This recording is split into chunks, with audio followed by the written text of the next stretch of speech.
사랑하는 믿음의 성도 여러분, 오늘 이 시간에도 주님의 은혜가 여러분의 발걸음을 이 자리까지 인도하셨음을 믿습니다.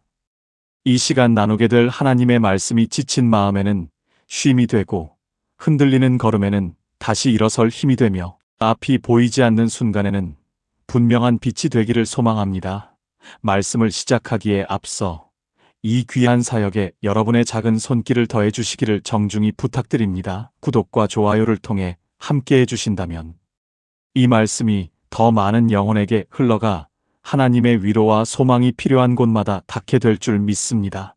또한 마음에 떠오르는 한 사람이 있다면 이 영상을 조용히 나누어 주십시오. 여러분의 나눔 하나가 누군가의 절망 한가운데에 놓인 하나님의 손길이 될 수 있음을 믿습니다. 이제 모든 마음의 분주함을 잠시 내려놓고 기대하는 심령으로 하나님의 말씀 안으로 함께 들어가겠습니다.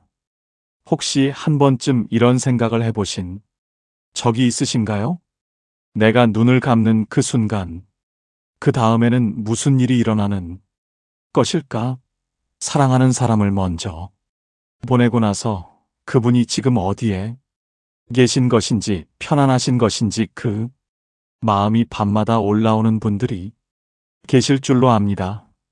나이가 들어가면서 내 차례도 언젠가 오겠구나 하는 생각에 가슴 한켠이 서늘해지는 밤을 보내신 분들도 계셨을 것입니다.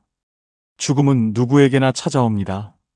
그런데 이상한 것은 이토록 확실한 일 앞에서 우리가 아는 것이 너무 적다는 사실입니다.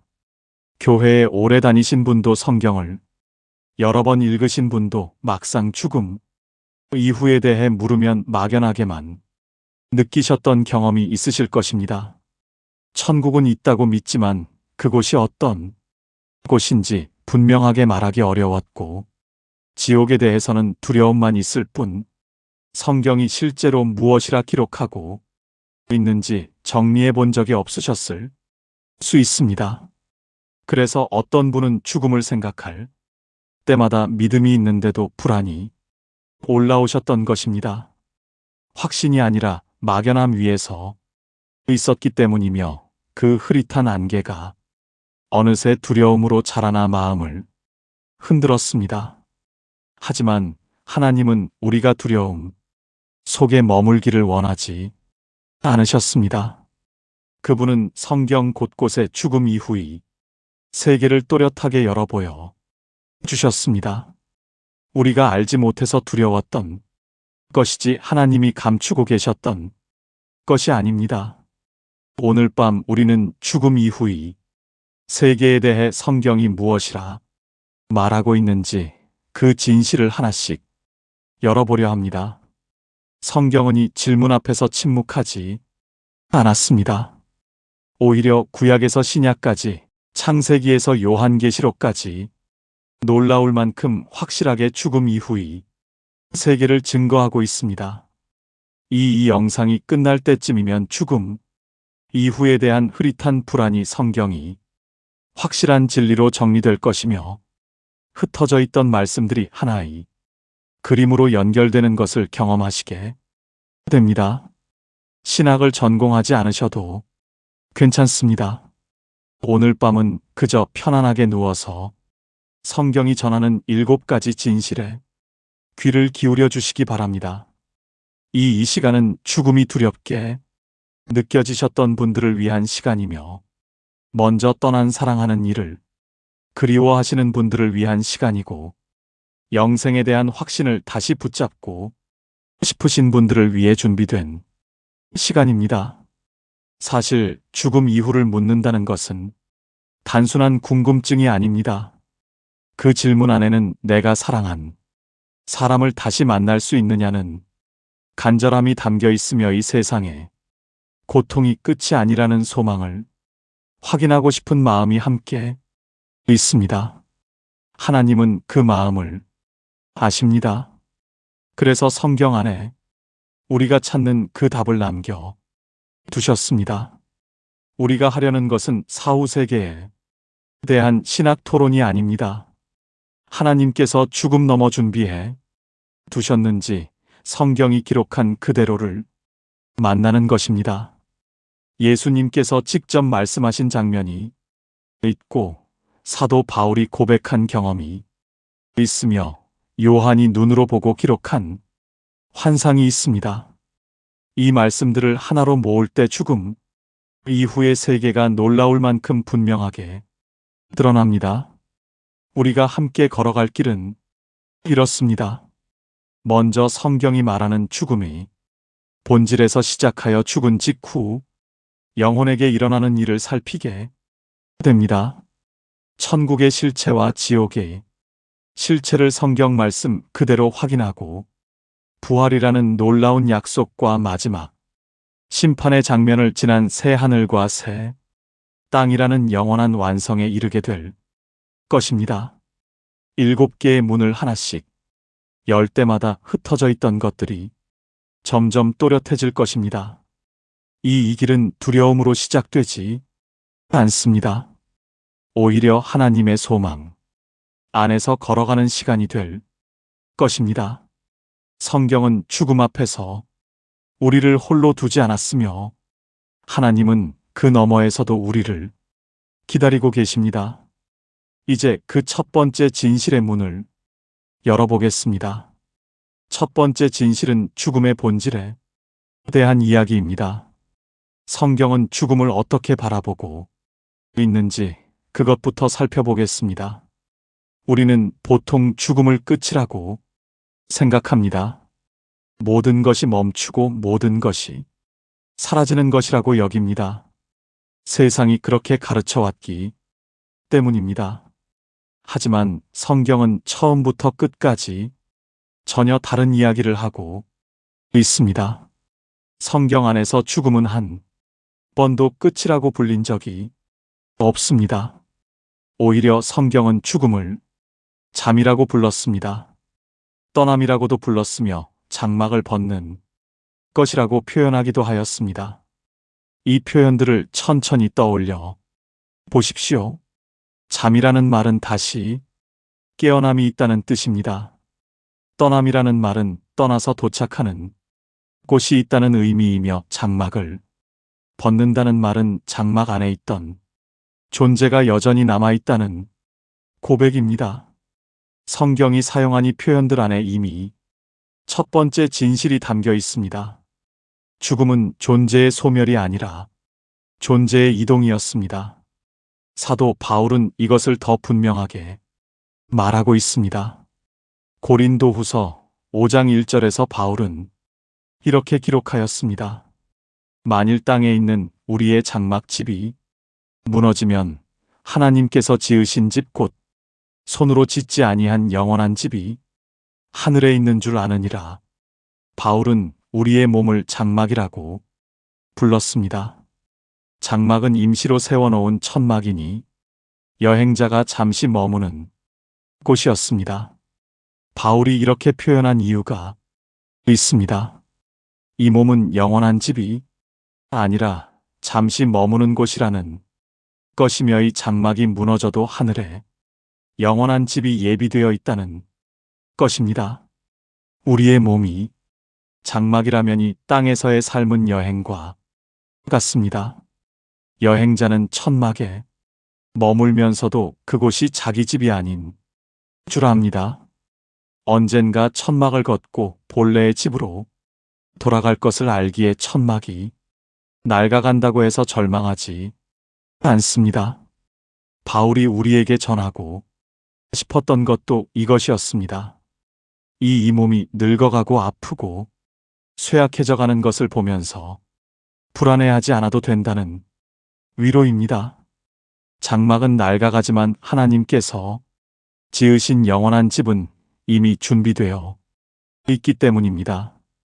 혹시 지금 몸이 예전 같지 않으셔서 마음이 무거우신 분이 계실 수 있습니다. 젊었을 때는 아무렇지 않던 일들이 하나둘 힘겨워지고 병원을 찾는 횟수가 늘어갈 때 문득 두려움이 찾아오는 밤이 있으셨을 것입니다. 하나님은 그 마음을 아십니다. 그래서 바울을 통해 이 말씀을 남겨 주셨습니다. 이 장막이 무너져도 하늘에 영원한 집이 있다고 그 집은 사람의 손으로 지은 것이 아니라 하나님께서 친히 지으신 집입니다. 바울이 전하려 한 핵심이 여기에 있습니다. 우리의 육체가 멈추는 순간 영혼은 사라지는 것이 아니라 하나님께서 예비하신 곳으로 나아갑니다. 바울은 같은 편지에서 한 걸음 더 나아갑니다. 그는 차라리 몸을 떠나 주와 함께 있는 것이 더 좋다고 고백하였습니다. 이 고백 안에 담긴 확신을 느껴보십시오. 바울은 몸을 떠나는 것을 두려워하지 않았습니다. 오히려 그것을 더 좋은 것이라 여겼으며 몸을 떠나면 주님과 함께 있게 되기 때문이었습니다. 죽음이 끝이라면 이런 고백이 나올 수 없습니다.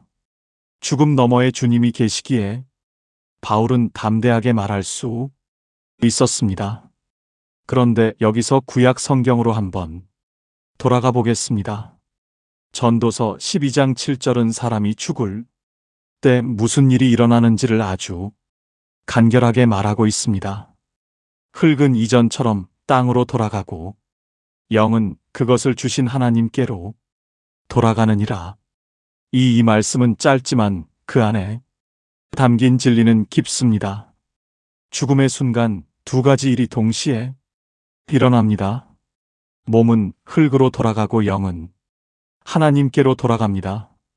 몸은 멈추지만 영은 멈추지 않으며 몸은 땅으로 향하지만 영은 하나님을 향하여 나아갑니다. 이 말씀 앞에서 잠시 멈추어 생각하게 됩니다. 흙으로 돌아간다는 것은 창세기에서 하나님이 흙으로 사람을 지으셨다는 것과 연결됩니다. 하나님께서 땅에 흙으로 사람을 빚으시고 그 코에 생기를 불어넣으셨을 때 사람이 생명이 되었습니다. 몸은 흙서 왔고 생기는 하나님에게서 왔습니다. 그러므로 죽음의 순간에는 각각 온 곳으로 돌아가게 됩니다. 몸은 흙, 영은 하나님께로 생기를 불어넣으셨다는 이 표현 안에 깊은 의미가 있습니다. 하나님께서 직접 입김을 불어넣으셨습니다. 그분의 순결이 우리 안에 들어왔고 그 순간 흙덩이가 살아있는 존재가 되었습니다. 이 생기는 하나님에게서 온 것이기에 다시 하나님께로 돌아갑니다. 우리 안에 있는 영은 처음부터 하나님의 것이었습니다. 주님께서 주신 것이며 주님께로 돌아가게 됩니다. 그러므로 죽음은 낯선 곳으로이 추방이 아니라 본래 계신 분께로이 귀환이라 할 수 있습니다. 이 말씀이 왜 이토록 소중한지 생각해 보게 됩니다. 우리가 사랑하는 사람을 떠나보낼 때 우리는 그 몸이 흙으로 돌아가는 것을 봅니다. 장례식에서 관이 땅으로 내려가는 것을 지켜보며 마치 그 사람의 모든 것이 끝난 것처럼 느끼게 됩니다. 하지만 성경은 말합니다. 그것은 절반의 이야기일 뿐이라고. 몸은 땅으로 돌아갔지만 영은 하나님께로 돌아갔습니다. 우리 눈에 보이는 것은 끝처럼 보여도 보이지 않는 곳에서는 새로운 시작이 이루어지고 있었습니다. 혹시 지금 먼저 떠난 사랑하는 분을 그리워하시는 분들이 계십니까? 그분이 지금 편히 쉬고 계신 것인지 그 안타까운 마음을 놓지 못하셨을 것입니다. 성경은 그 질문에 대해 이렇게 대답합니다. 그분의 몸은 이 땅에 남았지만 그분의 영은 하나님께로 돌아갔다고. 사라진 것이 아니라 돌아간 것이며 끝난 것이 아니라 새로운 곳으로 나아간 것이라고 말합니다. 이 진실을 가장 생생하게 보여주는 장면이 예수님의 십자가 위에서 펼쳐졌습니다. 누가복음 23장 43절에서 예수님은 옆에 달린 강도에게 이렇게 말씀하셨습니다. 오늘 내가 나와 함께 낙원에 있으리라. 이 한마디 안에 죽음의 본질에 대한 진실이 온전히 담겨 있습니다. 그 강도는 죄인이었습니다. 십자가에 달릴 만큼 큰 죄를 지은 사람이었으며 살아온 날 동안 하나님 앞에 내세울 것이 아무것도 없는 자였습니다. 그런데 예수님은 그에게 오늘이라고 말씀하셨습니다. 내일이 아니라 오늘이었으며 언젠가가 아니라 바로 지금이었습니다.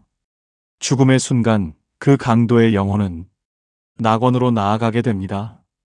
그것도 예수님과 함께 그 십자가 위의 장면을 잠시 떠올려 보시기 바랍니다. 두 사람이 나란히 달려 있었습니다. 한 사람은 하나님의 아들이시고 다른 한 사람은 죄로 말미암아 형벌을 받는 죄인이었습니다. 두 사람 사이의 거리는 손을 뻗으면 닿을 만큼 가까웠지만 그 존재의 차이는 하늘과 땅만큼 멀었습니다. 그런데 예수님은 바로 그 자리에서의 죄인에게 낙원을 약속하셨습니다. 하나님의 마음이 거기에 있었습니다. 죽음의 문 앞에 선한 영혼도 그분이 시선 밖에 있지 않았습니다. 이 장면이 우리에게 전하는 것을 생각해 보게 됩니다. 예수님께서 고통 중에 계셨음에도 마지막 순간까지 옆에 있는 한 영혼을 돌보고 계셨습니다. 그리고 그 영혼에게 확실한 약속을 주셨습니다. 오늘 낙원에 함께 있으리라는 이 말씀은 죽음이 끝이 아님을 예수님의 입으로 직접 선언하신 것이며 죽음의 문을 지나면 그 너머에 낙원이 있다는 증거였습니다. 이것이 첫 번째 진실입니다. 죽음은 끝이 아니라 문이었습니다. 성경은 죽음을 잠이라 불렀고 떠남이라 불렀습니다. 전도서는 영이 하나님께로 돌아간다고 기록하였으며 바울은 몸을 떠나 주와 함께 있는 것이 더 좋다고 고백하였습니다. 그리고 예수님은 십자가 위에서 강도에게 오늘 낙원에 함께 있으리라고 약속해 주셨습니다. 우리의 눈에 죽음은 닫히는 문처럼 보입니다. 하지만 성경이 보여주는 죽음은 그렇지 않았습니다. 이 땅의 장막을 벗고 하나님께서 예비하신 곳으로 옮겨가는 것이며 그 문 너머서 주님이 기다리고 계십니다. 그렇다면 그 문을 지난 영혼에게는 어떤 일이 펼쳐지게 되는 것인지 이제 살펴보겠습니다.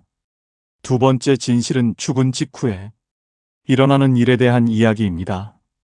죽음이 문이라면 그 문을 지난 영혼에게는 어떤 일이 일어나는지 예수님께서 직접 말씀하신 장면이 누가복음 16장에 기록되어 있습니다. 이 이야기에는 두 사람이 등장합니다. 한 사람은 부자였습니다.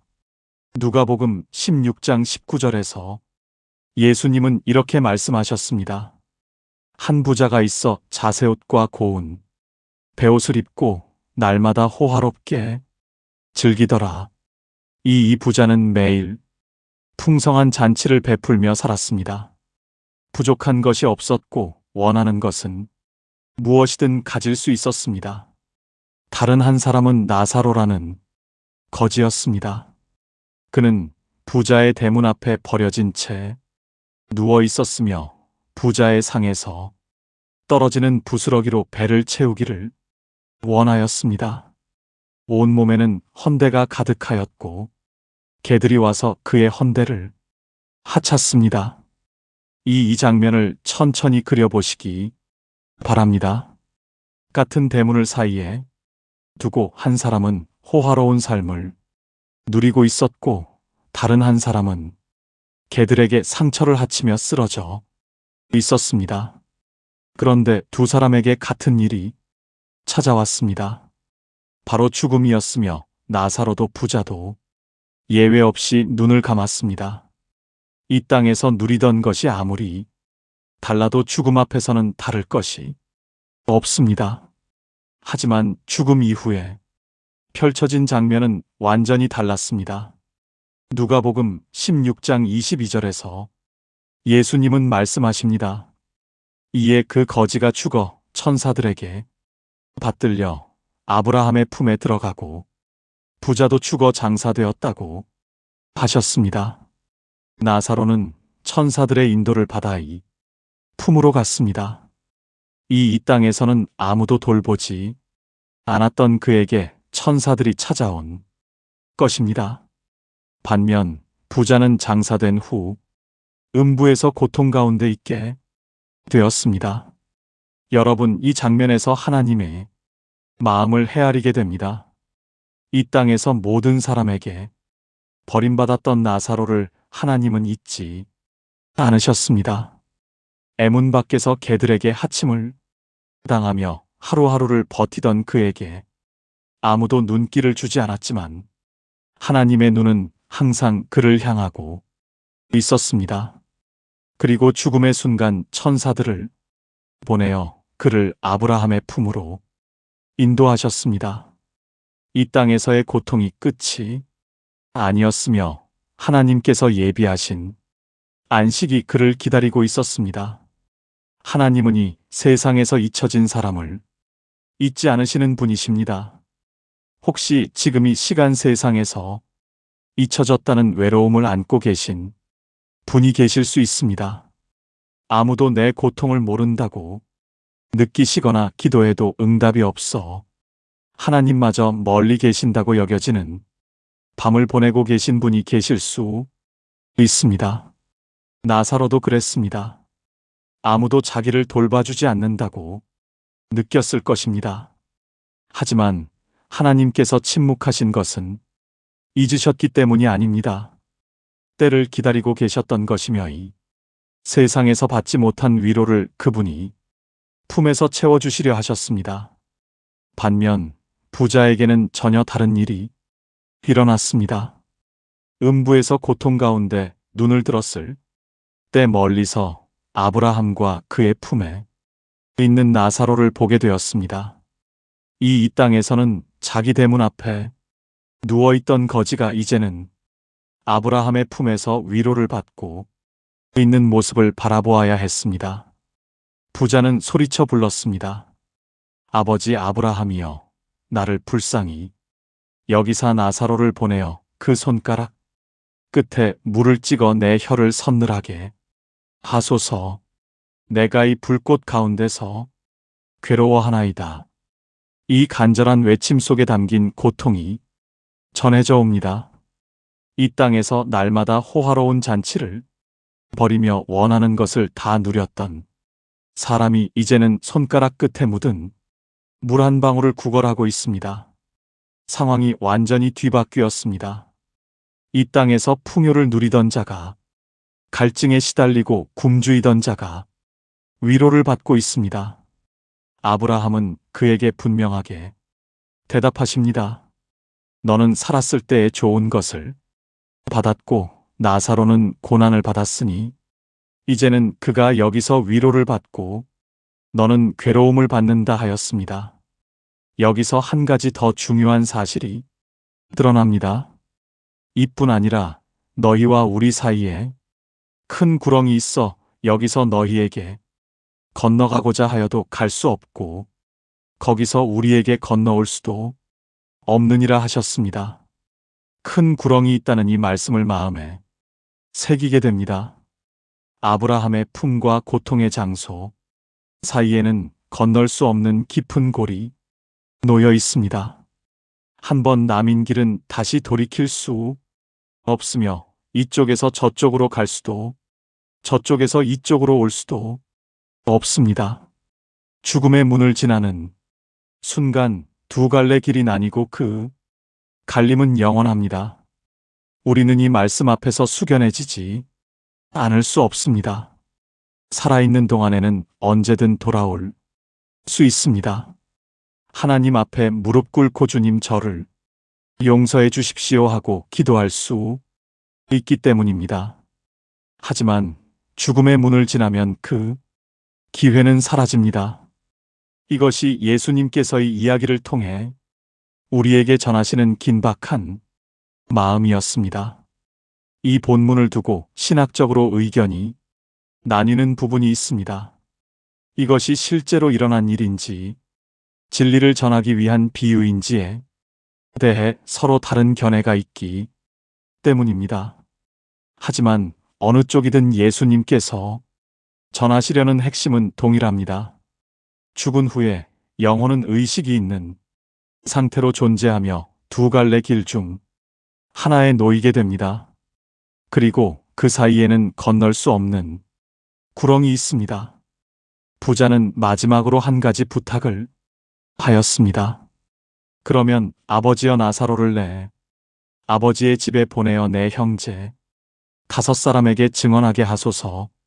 그들도 이 고통의 장소에 오지 않게 하소서. 음부의 고통 가운데서도 부자는 자기 형제들이 같은 길을 걷지 않기를 바랐습니다. 하지만 아브라함은 대답하였습니다. 그들에게 모세와 선지자들이 있으니 그들에게 들을지니라 하셨습니다. 이 대답 안에 깊은 의미가 담겨 있습니다.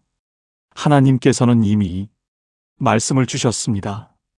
모세의 율법과 선지자들의 기록을 통해 어떻게 살아야 하는지 이미 알려주셨기에 특별한 기적이 따로 필요하지 않으며 이미 주어진 말씀에 귀를 기울이면 충분하였습니다. 부자는 다시 간청합니다. 죽은 자 가운데서 누가 가면 회개하리이다 하였습니다. 죽은 사람이 살아 돌아가면 형제들이 깨달을 것이라 여겼습니다.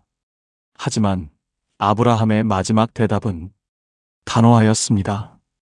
모세와 선지자들에게 듣지 아니하면 비록 죽은 자 가운데서 살아나는 자가 있을지라도 권함을 받지 아니하리라 하셨습니다. 이 말씀이 가슴에 와닿습니다. 말씀을 듣지 않는 사람은 기적을 보아도 돌아오지 않습니다. 실제로 예수님께서 나사로라는 이름의 사람을 죽은 자 가운데서 살리셨을 때 그것을 본 사람들 중에도 믿지 않는 이들이 있었습니다. 오히려 예수님을 죽이려 하였습니다. 기적이 아니라 말씀이 먼저라는 것. 이것이 아브라함의 입을 통해 전해진 하나님의 뜻입니다. 우리가 이 이야기에서 놓치지 말아야 할 것이 있습니다. 부자가 음부에 간 것은 그가 부자였기 때문이 아닙니다. 나사로가 아브라함의 품에 간 것도 가난 때문이 아니었습니다. 이 이야기의 핵심은 재물이 아니라 하나님과의 관계이며 이웃을 향한 마음입니다. 부자는 대문 앞에 쓰러져 있는 나사로를 매일 보면서도 그냥 지나쳤습니다.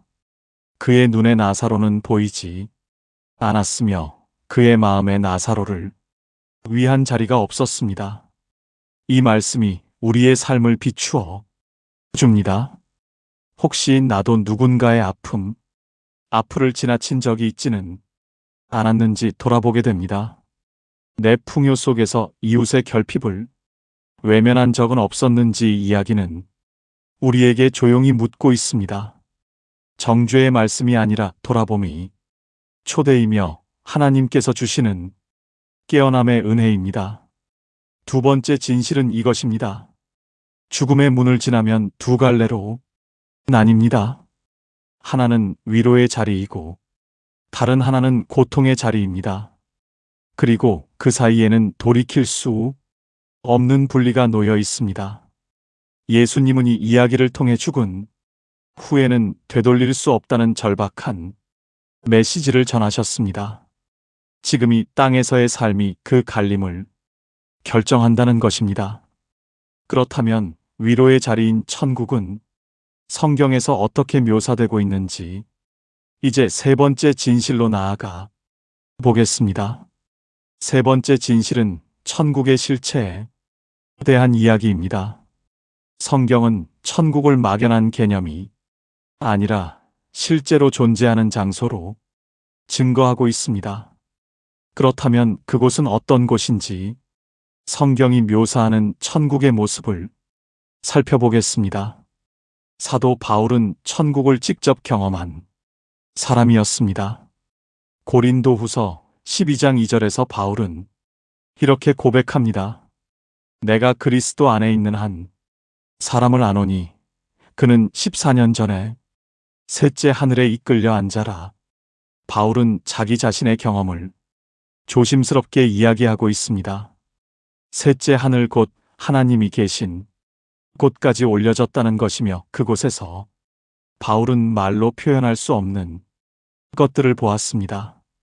바울은 이어서 그가 낙원에 이끌려가서 사람이가 이르지 못할 말을 들었다고 고백하였습니다. 우리가 주목해야 할 것이 있습니다. 바울은 그곳에서 무엇을 보았는지, 무엇을 들었는지 자세히 말하지 않았습니다. 말로 표현할 수 없다고만 하였습니다. 바울이 감추려 한 것이 아닙니다.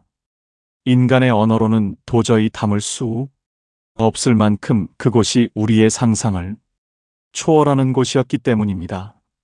이 고백이 우리에게 전하는 위로가 있습니다. 천국은 우리가 머릿속으로 그려보는 것 이상의 세계입니다.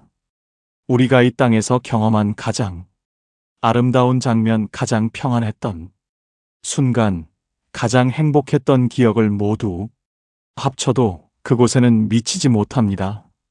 바울처럼 지혜로운 사람도 말로 옮기지 못할 만큼 하나님께서 갖추어 놓으신 곳은 우리의 기대를 넘어서는 곳입니다. 고린도전서 2장 9절에서 바울은 이사야의 말씀을 인용하여 이렇게 기록합니다.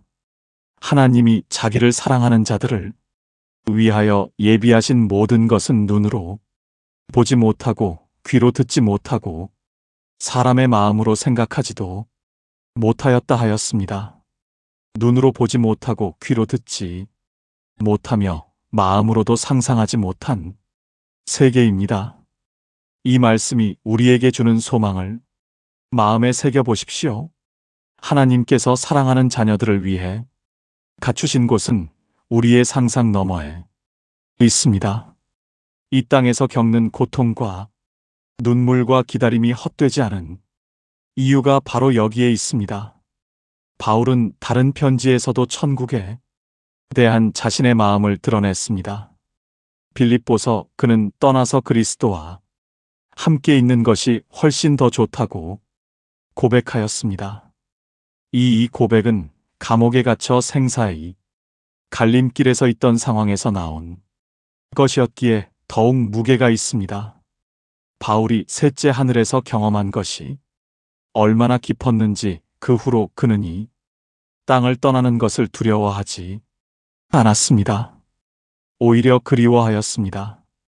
그곳에서 그리스도와 함께 있게 된다는 것을 더 좋은 것이라 여겼기 때문입니다. 여러분, 혹시 천국이라는 말을 들으실 때 막연하게만 느껴지셨던 적이 있으실 것입니다. 구름 위에 떠 있는 세상, 날개에 달린 천사들이 날아다니는 곳, 이런 이미지가 먼저 떠오르셨을 수 있습니다. 하지만 성경이 증거하는 천국은 그런 막연한 장소가 아닙니다. 바울이 직접 올려가서 경험하고도 말로 담을 수 없었던 곳이며 돌아온 뒤에는 다시 그곳에 가고 싶어 했던 곳입니다. 그만큼 실제하는 장소이며 그만큼 놀라운 곳이었습니다. 예수님께서도 천국에 대해 직접 말씀하셨습니다. 요한복음 14장 2절을 보면 예수님은 제자들에게 이렇게 말씀하고 계십니다. 내 아버지의 집에 거할 곳이 많도다. 그렇지 않으면 너희에게 일렀으리라. 내가 너희를 위하여 거처를 예비하러 가노니. 이 말씀은 십자가를 앞두고 제자들과 마지막 식사를 나누시던 자리에서 하신 말씀이었습니다. 그 자리에 있던 제자들의 마음이 어떠했을지 생각하게 됩니다. 예수님께서 곧 떠나실 것이라는 말씀을 들었을 때 제자들의 마음은 두려움으로 가득 찼을 것입니다. 선생님이 떠나시면 우리는 어떻게 되는지, 우리를 버리시는 것은 아닌지 그 불안을 감당하기 어려웠을 것입니다. 예수님은 그 마음을 아셨습니다. 그래서 이 말씀을 먼저 건네셨습니다. 너희 마음에 근심하지 말라. 내 아버지의 집에 거할 곳이 많다고 하셨습니다. 이 말씀에서 우리가 놓치지 말아야 할 것이 있습니다. 예수님은 거처를 예비하러 간다고 하셨습니다. 이미 있는 곳으로 보내는 것이 아니라 직접 가셔서 마련하시겠다는 뜻입니다. 하나님의 아들이 손수 우리의 자리를 만들어 놓고 계시다는 것. 이 은혜가 얼마나 큰지 가늠하기 어렵습니다. 귀한 손님이 올 때 주인이 직접 방을 정리하고 이불을 펴고 꽃을 놓듯이 예수님께서 우리를 위해 그렇게 하고 계십니다. 여러분 거할 곳이 많다는 이 말씀을 묵상해 보십시오. 많다는 것은 모자하지 않는다는 뜻입니다. 혹시 나는 자격이 안 되는 것은 아닌지, 나 같은 사람에게도 자리가 있는 것인지 그런 마음이 드셨을 수 있습니다. 하지만 예수님은 분명히 말씀하셨습니다. 거할 곳이 많다고 부족하지 않으며 넘치도록 준비되어 있습니다. 그 자리는 우리가 자격을 갖춰서 얻는 것이 아니라 예수님께서 은혜로 내어주시는 것이기 때문입니다. 그리고 예수님은 한 가지 약속을 더 하셨습니다. 거처를 예비한 뒤에 다시 와서 너희를 내게로 영접하여 나 있는 곳에 너희도 있게 하리라 하셨습니다. 예수님은 준비만 하시고 끝이 아닙니다. 다시 오셔서 우리를 직접 데려가시겠다고 약속해 주셨습니다. 마치 아버지가 먼 길을 떠난 자녀를 마중 나가듯이 예수님께서 친히 우리를 맞으러 오십니다. 이 약속이 지금 이 밤 우리에게 깊은 위로가 됩니다.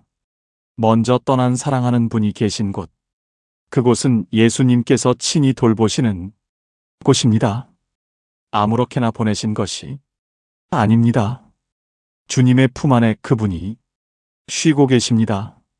그리고 언젠가 우리도 그곳으로 가게 될 때 주님께서 직접 맞이하러 오십니다. 혼자 가는 길이 아닙니다. 주님이 함께 하시는 길입니다. 그 길의 끝에서 먼저 가나는 이들을 다시 만나게 될 것입니다.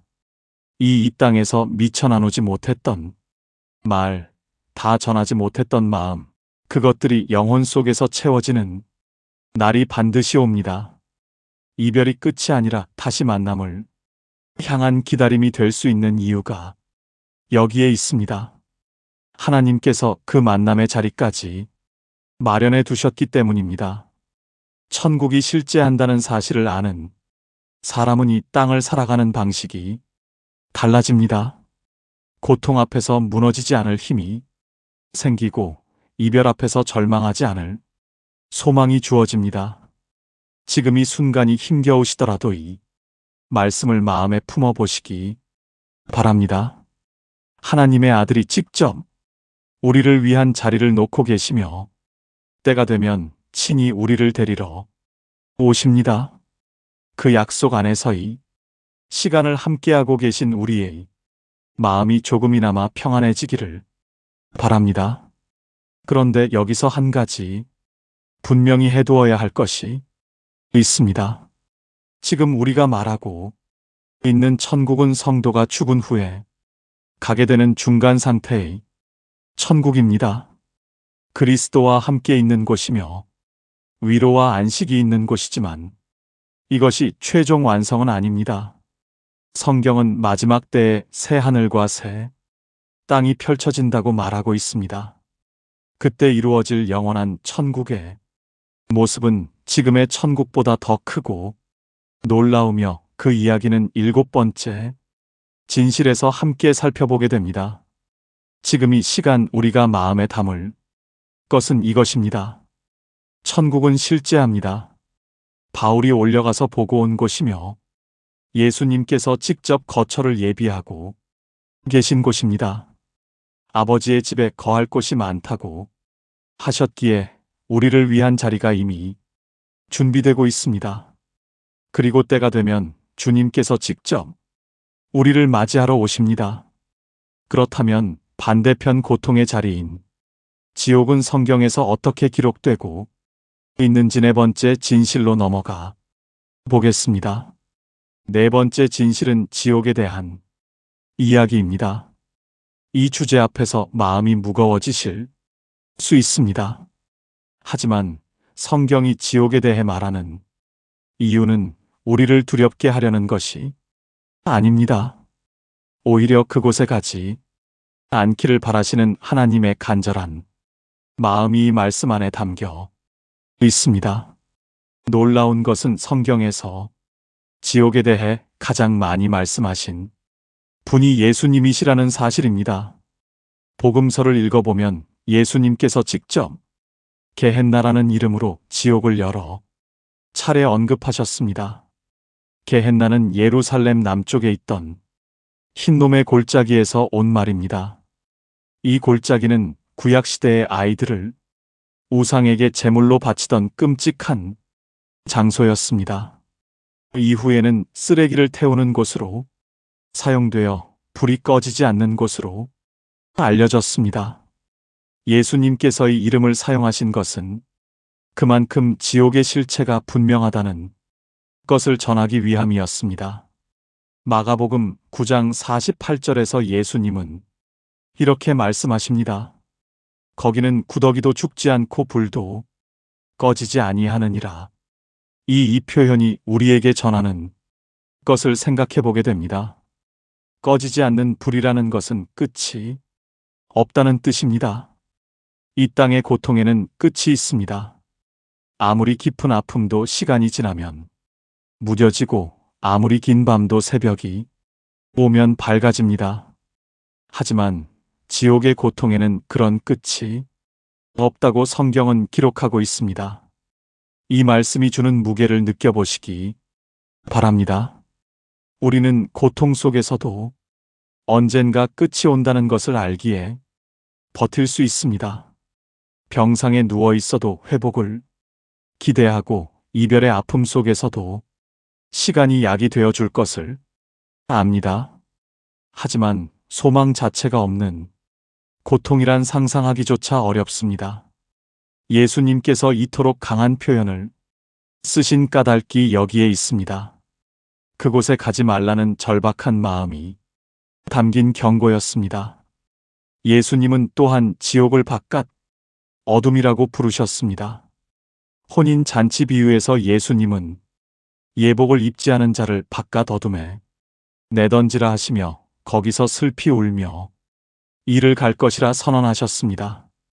바깥 어둠이라는 표현에 마음이 멈추게 됩니다. 잔치가 벌어지는 안쪽에는 빛과 기쁨과 교제가 있지만 그 바깥에는 어둠만 있습니다.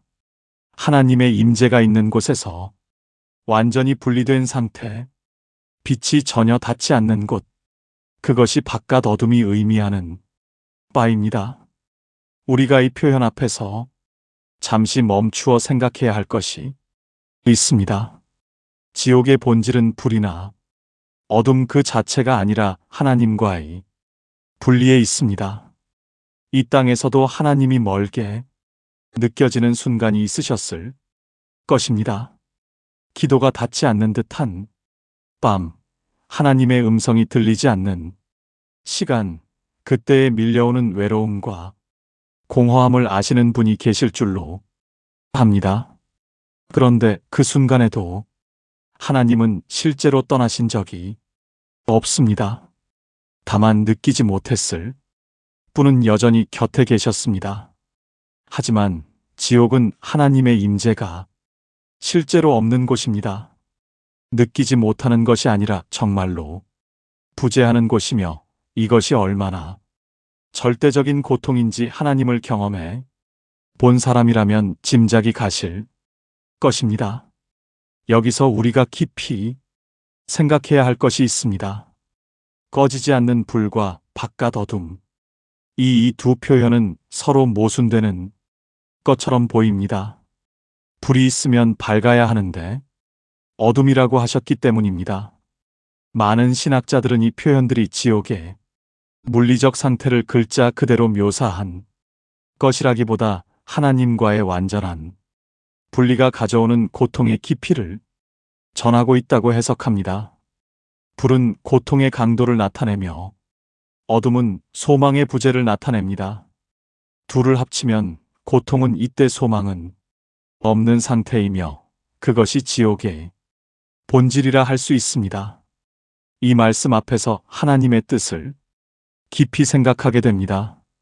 사랑의 하나님께서 왜 이토록 무거운 경고를 하셨는지 그 까닭을 묵상해 보십시오.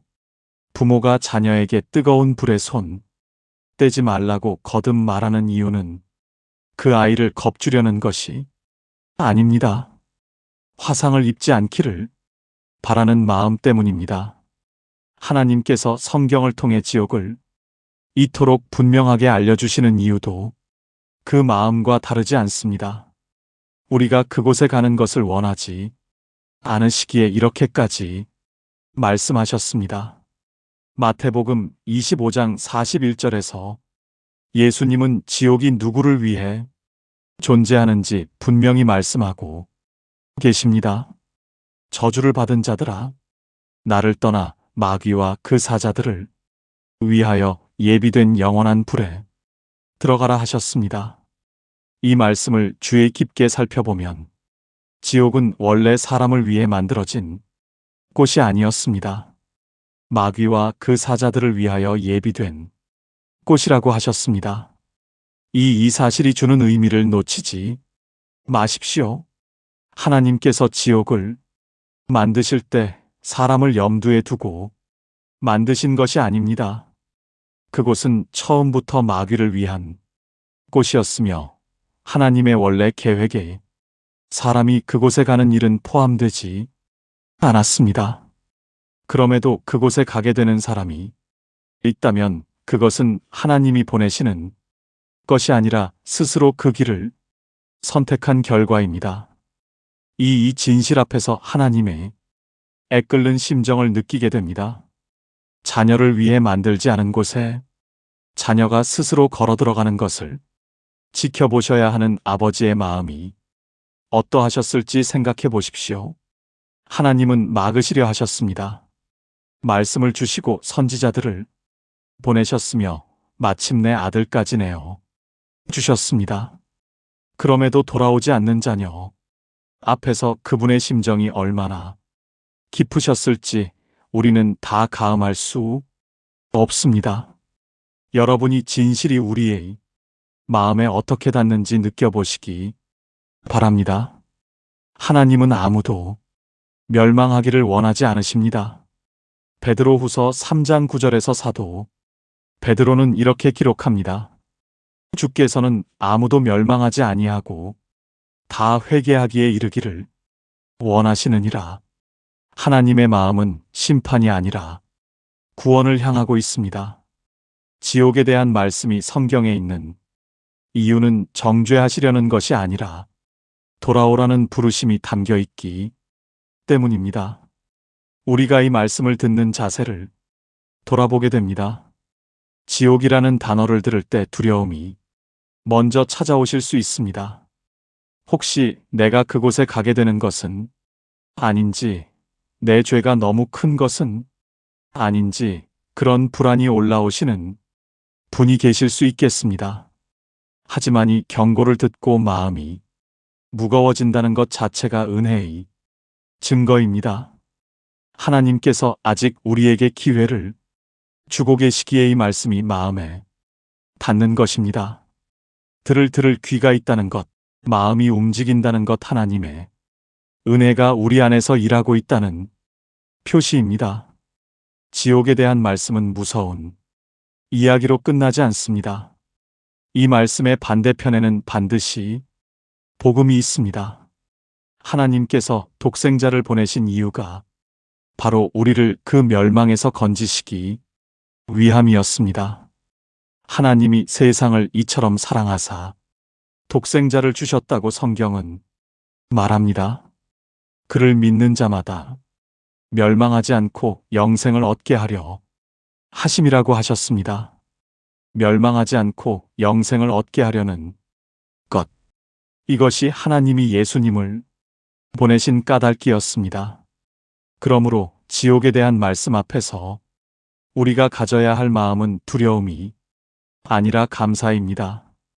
이 경고가 있기에 돌아올 수 있었고 십자가가 있기에 용서받을 수 있었습니다. 지옥의 실체를 아는 것은 하나님의 구원이 얼마나 크고 귀한 것인지를 깨닫게 해줍니다. 이것이 네 번째 진실입니다. 성경은 지옥의 실체를 분명하게 증거하고 있습니다. 꺼지지 않는 불과 바깥 어둠, 하나님의 임재에서 완전히 분리된 상태. 그것이 성경이 기록하는 지옥의 모습입니다. 그러나 그곳은 원래 사람을 위해 만들어진 곳이 아니었으며 하나님은 아무도 그곳에 가기를 원하지 않으십니다. 이 경고를 통해 하나님께서 우리에게 전하시는 것은 심판의 선언이 아니라 돌아오라는 사랑의 부르심입니다. 그렇다면 죽음 이후 우리의 몸은 어떻게 되는지 다섯 번째 진실인 부활에 대해 살펴보겠습니다. 다섯 번째 진실은 부활에 대한 이야기입니다. 앞서 우리는 죽음 이후 영혼이 어디로 가는지를 살펴보았습니다. 그렇다면 우리의 몸은 어떻게 되는 것인지 성경은 이 질문에 대해서도 분명한 답을 주고 있습니다. 사도 바울은 부활에 대해 고린도 교회에 보낸 편지에서 가장 깊고 풍성하게 다루었습니다. 바울이 이 말씀을 쓴 이유가 있었습니다. 당시 고린도 교회 안에 죽은 자의 부활이 없다고 말하는 사람들이 있었기 때문입니다. 바울은 이 문제를 그냥 넘길 수 없었습니다. 부활이 없다면 기독교 신앙 전체가 무너지기 때문입니다. 바울은 단호하게 선언합니다. 만일 그리스도께서 다시 살아나지 못하셨으면 너희의 믿음도 헛되고 너희가 여전히 죄 가운데 있을 것이 하였습니다. 부활이 없으면 믿음도 헛되고 죄사함도 없으며 우리의 소망도 사라집니다. 바울은 부활이 선택사항이 아니라 기독교 신앙의 기둥이라는 것을 분명히 하였습니다. 하지만 바울은 여기서 멈추지 않습니다. 그는 승리의 선언으로 나아갑니다. 고린도전서 15장 20절에서 바울은 이렇게 선포합니다. 그리스도께서 죽은 자 가운데서 다시 살아나사 잠자는 자들의 첫 열매가 되셨도다. 첫 열매라는 이 표현을 마음에 새겨보십시오. 이스라엘에서 첫 열매는 앞으로 올 수확을 보증하는 것이었습니다. 밭에서 첫 열매를 거두면 나머지 열매도 반드시 따라온다는 확신을 가질 수 있습니다. 예수님의 부활이 첫 열매라는 것은 우리의 부활도 반드시 따라온다는 뜻입니다. 예수님만 살아나시고 우리는 그대로 남는 것이 아닙니다. 그분이 먼저 부활하셨기에 그분 안에 있는 우리도 부활하게 됩니다. 이것이 첫 열매가 주는 약속입니다. 여러분, 혹시 사랑하는 분이 장례식에서 관 위에 놓인 꽃을 바라보시며 이런 생각을 하신 적이 있으실 것입니다. 이 몸이 정말 다시 살아날 수 있는 것인지, 흙으로 돌아가니 몸이 어떻게 다시 일어날 수 있는 것인지 그 의문이 마음을 무겁게 하셨을 수 있습니다. 바울도 이 질문을 알고 있었습니다. 그래서 그는 부활한 몸이 어떤 몸인지를 설명하기 시작합니다. 고린도전서 15장 42절에서 44절까지 바울은 이렇게 기록합니다. 죽은 자의 부활도 이와 같으니 썩을 것으로 심고 썩지 아니할 것으로 다시 살아나며 이혹된 것으로 심고 영광스러운 것으로 다시 살아나며 약한 것으로 심고 강한 것으로 다시 살아나며 육의 몸으로 심고 신령한 몸으로 다시 살아나니 이 말씀 안에 부활이 비밀이 담겨 있으며 바울이 사용한 심는다는 표현에 주목하게 됩니다. 장례를 심는 것에 비유한 것입니다. 씨앗을 땅에 심으면 씨앗의 껍질은 썩어 없어지지만 그 안에서 새로운 생명이 올라옵니다. 심겨진 씨앗과 자라난 나무는 같은 것이면서도 전혀 다른 모습이었습니다.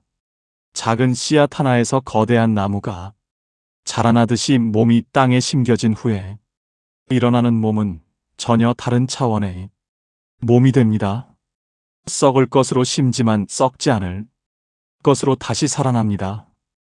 이 땅에서 우리의 몸은 늙어가고 병들고 결국 멈추게 됩니다. 하지만 부활의 몸은 더 이상 무너지지 않습니다. 이 욕된 것으로 심지만 영광스러운 것으로 일어납니다. 질병과 고통으로 쇠약해진 몸이 아니라 영광으로 빛나는 몸으로 새롭게 됩니다. 약한 것으로 심지만 강한 것으로 세워집니다. 이 땅에서의 연약함이 부활 이후에는 완전한 강함으로 바뀝니다. 이 말씀이 지금 이 시간 몸의 아픔을 안고 계신 분들에게 어떤 위로가 되는지 생각하게 됩니다.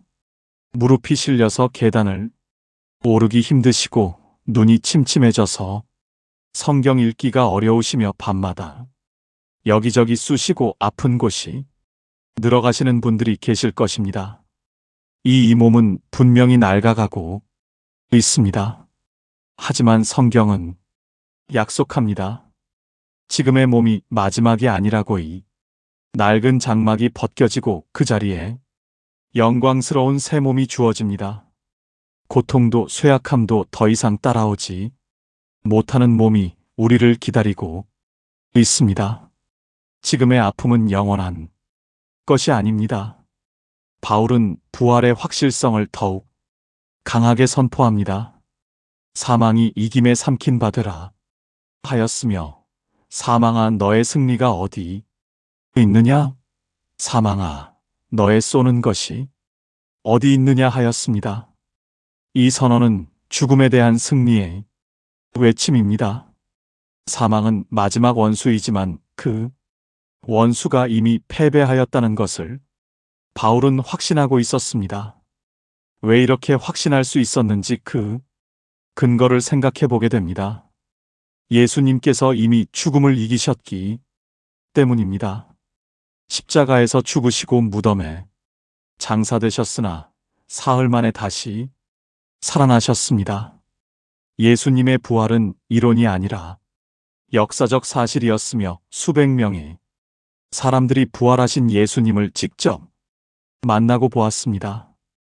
이 사건 위에 우리의 부활 확신이 세워져 있습니다. 잠시 그 첫 번째 부활의 아침을 떠올려 보시기 바랍니다. 무덤을 막았던 큰 돌이 옮겨져 있었고 세마포는 그 자리에 켜져 있었습니다. 무덤은 비어 있었습니다. 죽음이 예수님을 붙잡을 수 없었습니다. 이 빈 무덤이 우리에게 주어진 가장 확실한 증거입니다. 죽음의 힘이 무너졌다는 것, 그리고 우리도 같은 부활에 참여하게 된다는 것. 이 사실이 우리의 믿음을 지탱해 주고 있습니다.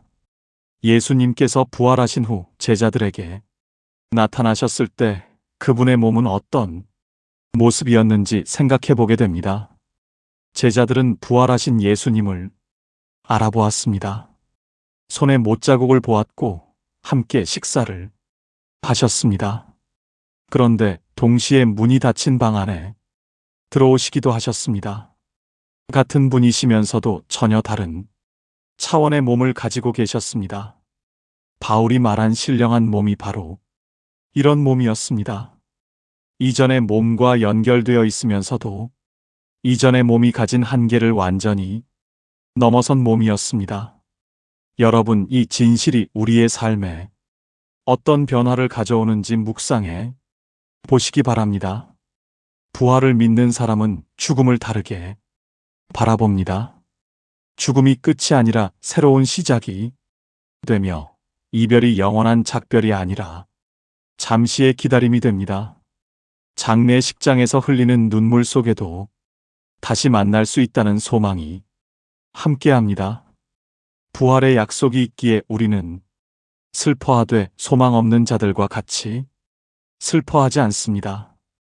그리고 부활을 믿는 사람은 이 땅의 고통도 다르게 견딥니다. 지금의 아픔이 영원하지 않다는 것을 알기에 그 무게 아래 무너지지 않을 힘이 주어집니다. 병상에서 오래 싸워오신 분이 계시다면 이 말씀이 특별하게 다가오실 것입니다. 지금의 육체가 전부가 아닙니다. 하나님께서는 새로운 몸을 약속해 주셨습니다. 바울은 부활에 대한 이 긴 고백을 감사의 선언으로 마무리합니다. 우리 주 예수 그리스도로 말미암아 우리에게 승리를 주시는 하나님께 감사하노라 하였습니다. 승리를 주시는 분이 계십니다. 우리가 스스로 죽음을 이기는 것이 아니라 예수 그리스도를 통해 승리가 주어집니다. 이 승리는 이미 이루어진 것이며 우리에게 남은 것은 그 약속을 믿고 감사하는 것뿐입니다. 하나님은 죽음 너머에도 우리를 위한 계획을 갖고 계십니다. 이것이 다섯 번째 진실이며 부활은 실제합니다. 예수님의 부활이 그 보증이 되십니다. 썩을 몸으로 심겨지지만 썩지 않을 몸으로 다시 살아납니다. 약한 것이 강한 것으로 욕된 것이 영광으로 바뀌는 그날이 반드시 옵니다. 사망은 이미 패배하였으며 승리는 예수 그리스도 안에 있습니다. 그렇다면 그 부활 이후 모든 사람이 서게 될 자리가 있습니다. 여섯 번째 진실인 마지막 심판에 대해 살펴보겠습니다. 여섯 번째 진실은 마지막 심판에 대한 이야기입니다. 부활이 일어난 후 모든 사람이 하나님 앞에 서게 되는 날이 옵니다. 요한계시록은 그 장면을 놀라울 만큼 구체적으로 기록하고 있습니다. 요한계시록 20장 11절에서 12절까지 사도 요한은 이렇게 증언합니다. 내가 크고 흰 보좌와 그 위에 앉으신 이를 보니 땅과 하늘이 그 앞에서 피하여 간데 없더라. 또 내가 보니 죽은 자들이 큰 자나 작은 자나 그 보좌 앞에서 있는데 책들이 펴 있고 또 다른 책이 펴졌으니 곧 생명책이라. 죽은 자들이 자기 행위를 따라 책들에 기록된 대로 심판을 받은 이 장면을 천천히 그려 보시기 바랍니다. 크고 흰 보좌가 놓여 있습니다. 그 위에 앉으신 분 앞에서 땅과 하늘이 피하여 간데 없다고 하였습니다.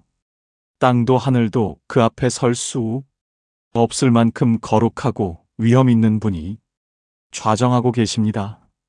그리고 그 보좌 앞에 죽은 자들이 서 있습니다. 큰 자나 작은 자나 예외 없이 모든 사람이 그 앞에 섭니다. 이 모습을 상상해 보십시오.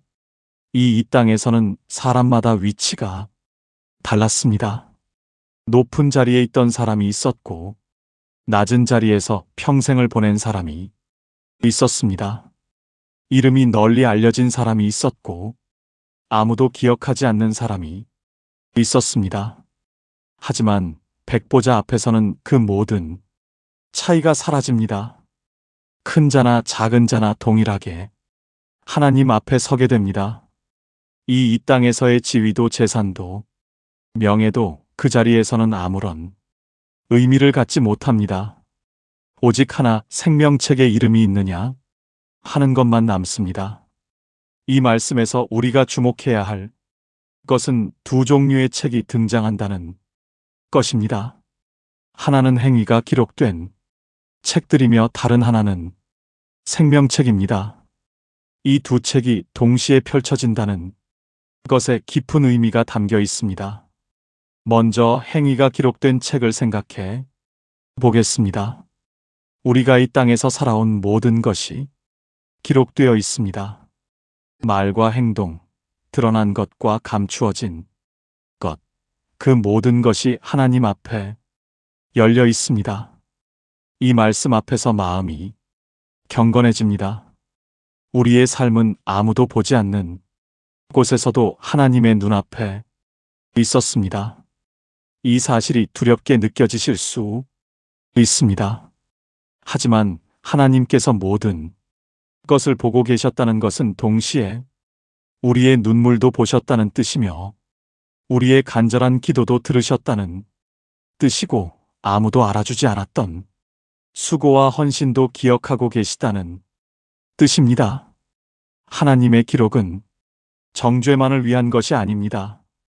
그분은 우리의 아픔도 인내도 눈물의 기도도 함께 기록하고 계셨습니다. 혹시 이 말씀을 들으시며 가슴이 뜨끔하시는 분이 계실 수 있습니다. 아무도 모를 것이라 생각했던 일들, 감추어 두었던 마음속의 생각들, 그것이 모두 기록되어 있다면 어떻게 할 것인지 두려움이 밀려올 수 있습니다. 하지만 잠시 멈추고 두 번째 책에 주목해 주십시오. 생명책입니다. 이 책에는 예수 그리스도를 믿는 자들의 이름이 기록되어 있습니다.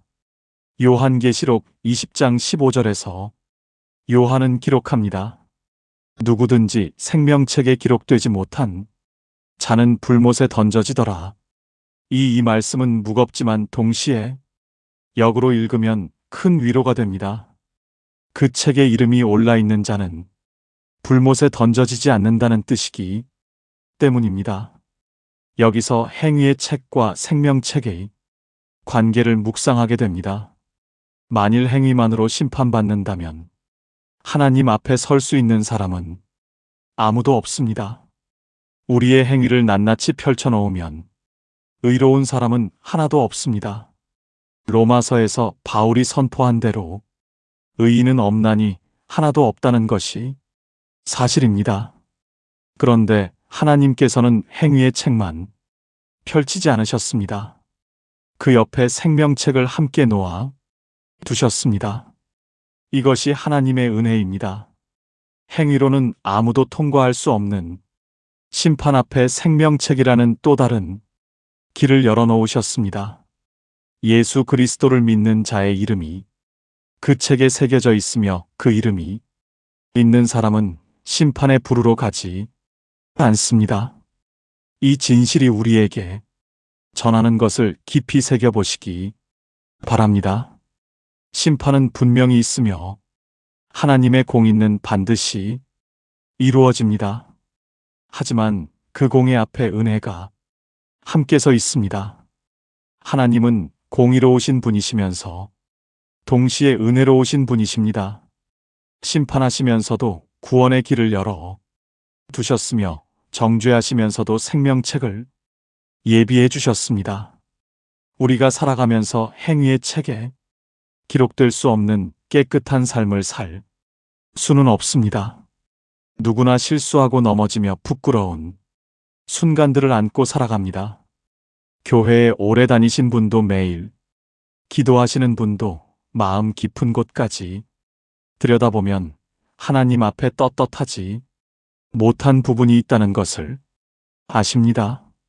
그러므로 행위의 책만 있다면 아무도 소망을 가질 수 없습니다. 하지만 생명책이 있습니다. 이 책에 이름을 올리는 것은 우리의 노력이 아니라 예수 그리스도께서 이루신 일 때문입니다. 우리가 스스로의 의로움으로 이름을 올리는 것이 아니라 예수님을 믿는 믿음으로 이름이 기록됩니다. 이것이 복음이며 이것이 하나님의 선물입니다. 이 은혜가 어떤 것인지 한 장면으로 그려보십시오. 재판장 앞에 피고인이 서 있습니다. 유죄 판결이 내려지기만을 기다리는 순간 누군가가 일어나 말합니다. 이 사람의 형벌을 제가 대신 받겠습니다. 그분이 예수 그리스도이십니다. 우리가 받아야 할 심판을 대신 지셨기에 우리의 이름이 생명책에 올라갈 수 있었습니다. 여러분 잠시 이 장면 앞에서 자신을 돌아보게 됩니다. 내 이름이 생명책에 있는지 그것이 가장 중요한 질문입니다. 이 땅에서 어떤 직함을 가졌는지, 얼마나 많은 재산을 모았는지, 사람들에게 얼마나 인정받았는지 그 모든 것은 백보자 앞에서 의미가 없습니다. 오직 하나 생명책에 내 이름이 있느냐? 이것만이 영혼을 결정합니다. 그런데 이 말씀이 주는 은혜가 하나 더 있습니다. 심판의 자리에서 예수님께서 우리를 위해 서 계신다는 사실입니다. 로마서에서 바울은 이렇게 고백합니다. 누가 정죄하리요? 죽으실 뿐 아니라 다시 살아나신 이는 그리스도 예수시니 그는 하나님 우편에 계시면서 우리를 위하여 간구하시는 분이라고 하였습니다. 심판의 자리에 홀로 서는 것이 아닙니다. 예수님께서 우리를 위해 간구하고 계시며 변호자가 되시고 중보자가 되어 주십니다.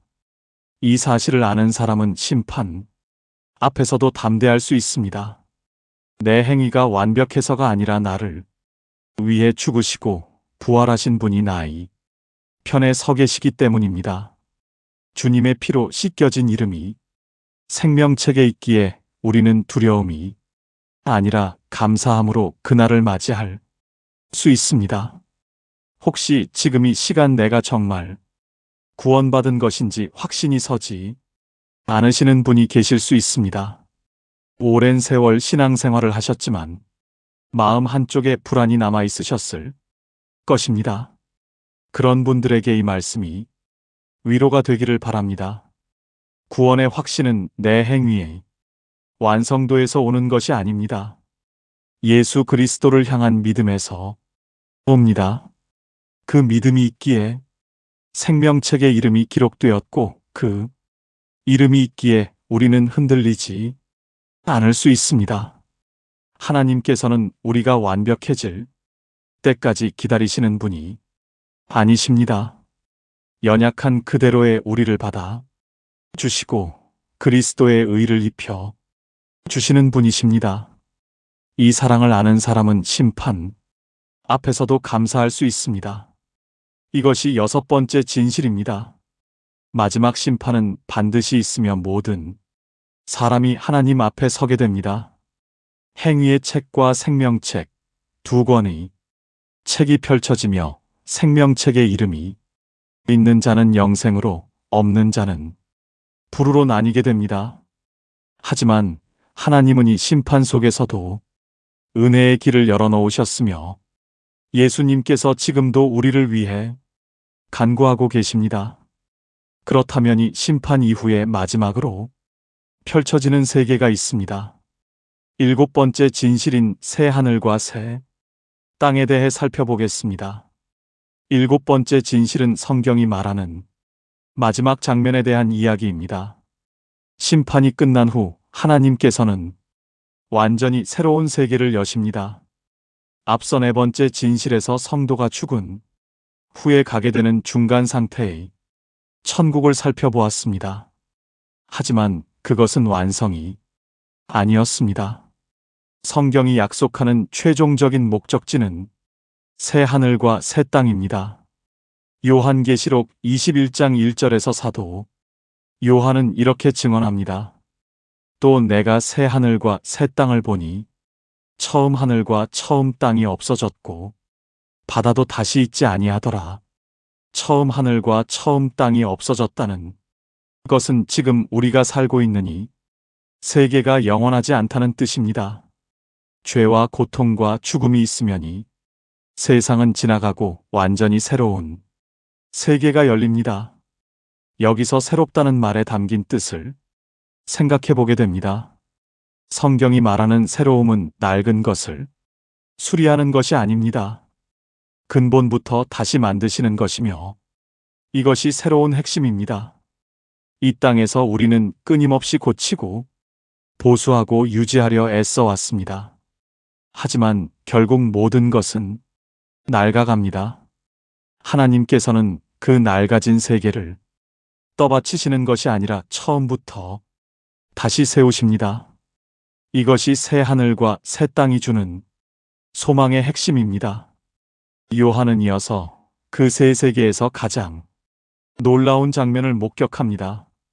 요한계시록 21장 3절에서 4절까지 이렇게 기록합니다. 보라, 하나님의 장막이 사람들과 함께 있음에 하나님이 그들과 함께 계시리니 그들은 하나님의 백성이 되고 하나님은 친히 그들과 함께 계셔서 모든 눈물을 그 눈에서 닦아주시니 다시는 사망이 없고 애통하는 것이나 곡하는 것이나 아픈 것이 다시 있지 아니하리니 처음 것들이 다 지나갔음이러라. 이 말씀 앞에 잠시 멈추어 보십시오. 하나님이 친히 그들과 함께 계셔서 모든 눈물을 그 눈에서 닦아주신다고 하셨습니다. 하나님께서 직접 우리의 눈물을 닦아주신다는 이 장면이 얼마나 깊은 위로인지 느껴보시기 바랍니다. 이 땅에서 흘렸던 모든 눈물을 하나님께서 기억하고 계셨습니다. 아무에게도 보이지 않는 곳에서 홀로 삼켰던 울음, 기도하면서 쏟아낸 눈물, 사랑하는 이를 떠나보내며 흘렸던 눈물, 그 하나하나를 마지막 날에 친히 닦아주십니다. 닦아주신다는 이 표현의 마음이 머무르게 됩니다. 저절로 마르는 것이 아닙니다. 마치 어린아이가 울고 있을 때 어머니가 손수 닦아주듯이 하나님께서 그렇게 하십니다. 그 속에는 우리 각자의 이야기가 담겨 있습니다. 자녀를 위해 밤마다 무릎 꿇고 기도하셨던 어머니의 눈물이 있습니다. 사업이 무너지고 모든 것을 잃었을 때 하나님만 바라보며 흘렸던 눈물이 있었습니다. 병상에 누운 가족 곁에서 아무것도 해줄 수 없어 삼켰던 울음도 있었을 것입니다. 하나님은 그 하나하나를 빠뜨리지 않고 기억하고 계셨으며 마지막 날에 친히 거두어 주십니다. 평생 쌓여온 슬픔이 하나님의 손길 앞에서 마침내 놓여지는 그날이 옵니다. 그 뒤에 이어지는 약속이 있습니다. 다시는 사망이 없고 애통하는 것이나 곡하는 것이나 아픈 것이 다시 있지 아니하리라 하셨습니다. 이 약속의 무게를 느끼시는 분들이 계실 것입니다. 다시는 사망이 없다는 것. 이 한 문장이 얼마나 큰 위로인지 사랑하는 사람을 잃어본 분이라면 깊이 느끼실 수 있습니다. 우리가 살아오며 가장 두려워했던 것은 죽음이었습니다. 내가 죽는 것도 두렵고 사랑하는 사람이 떠나는 것은 더욱 두려웠습니다. 하지만 새 하늘과 새 땅에서는 죽음 자체가 사라집니다. 이별이 없는 세계 영원히 함께하는 세계가 열립니다. 먼저 떠난 사랑하는 이들과 다시 만나게 되며 그 만남은 이번에는 다시 끊어지지 않습니다. 하고 싶었던 말 안아드리고 싶었던 순간 함께 걷고 싶었던 길이 그곳에서 비로소 이루어집니다.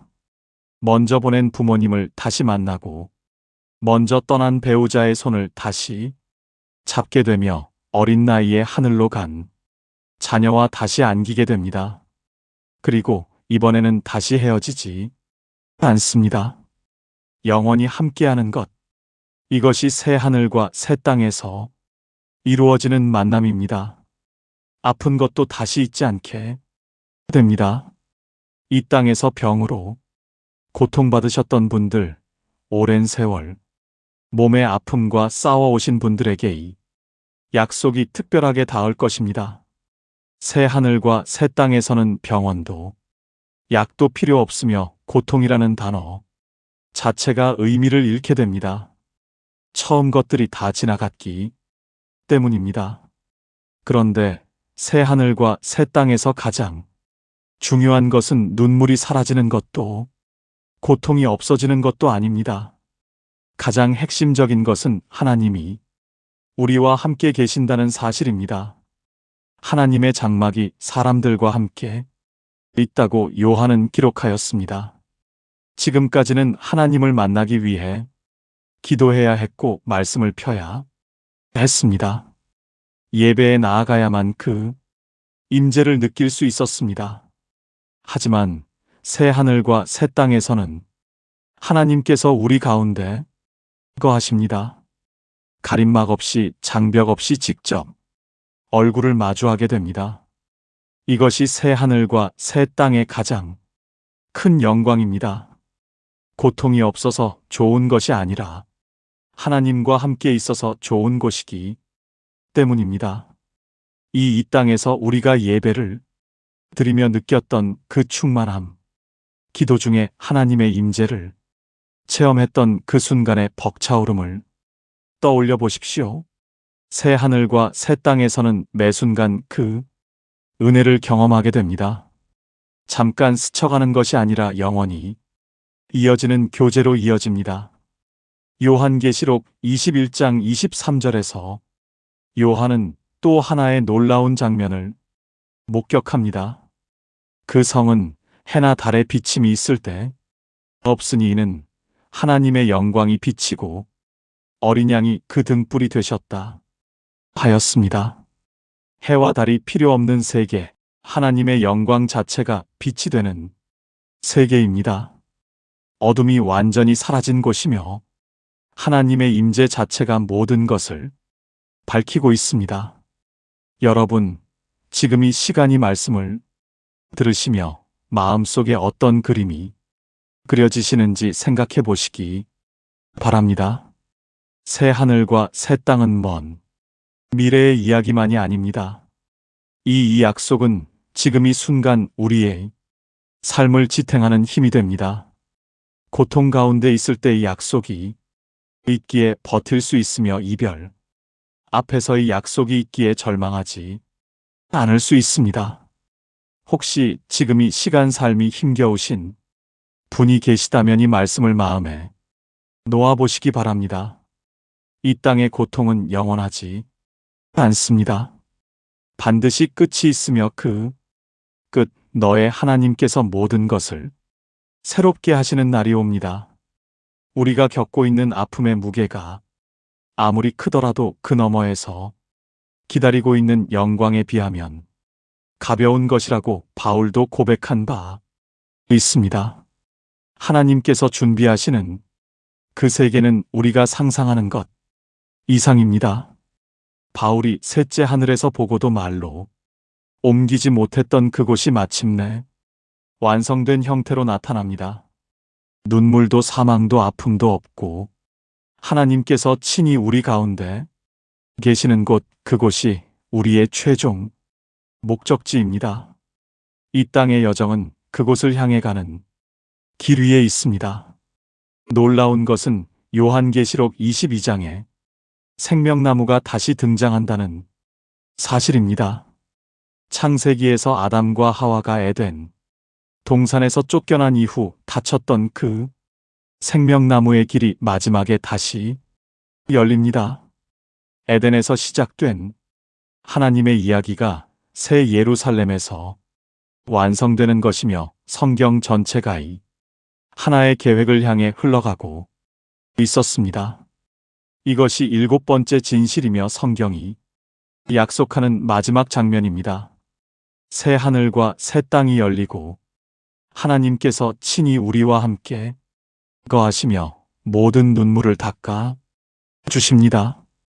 다시는 사망도 고통도 없는 영원한 세계가 우리를 기다리고 있습니다.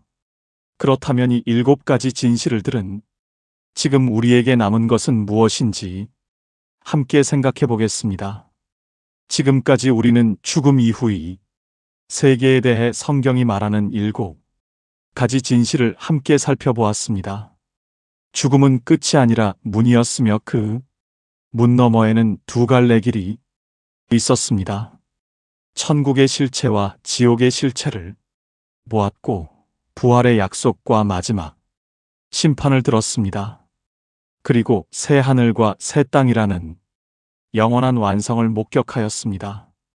이 일곱 가지 진실을 관통하는 하나의 메시지가 있습니다. 사후 세계의 핵심은 어디로 가느냐가 아니라 누구와 함께 있느냐의 문제였습니다. 천국이 천국인 이유는 그곳이 아름다워서가 아니라 그리스도께서 계시기 때문이며, 새 하늘과 새 땅의 영광도 하나님이 함께 거하신다는 데 있었습니다.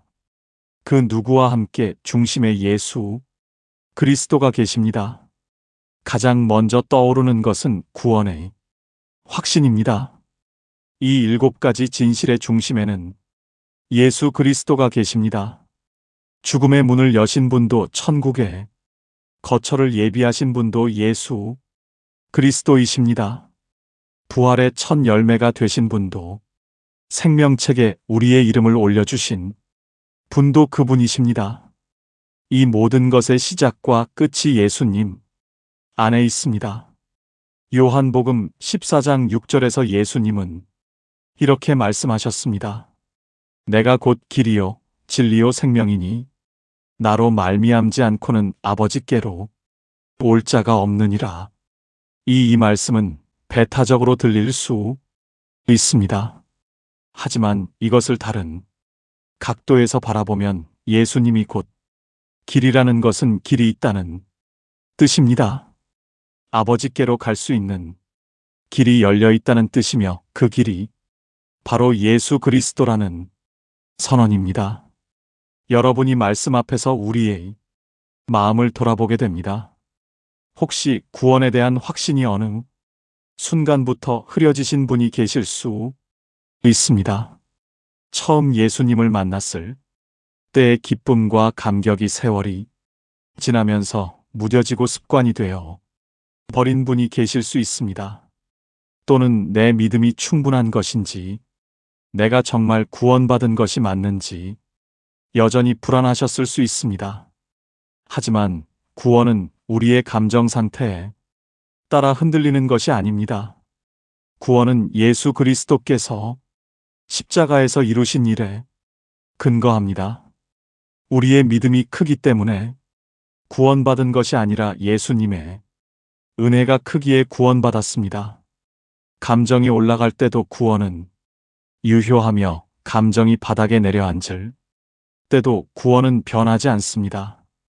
잠시 십자가를 바라보십시오.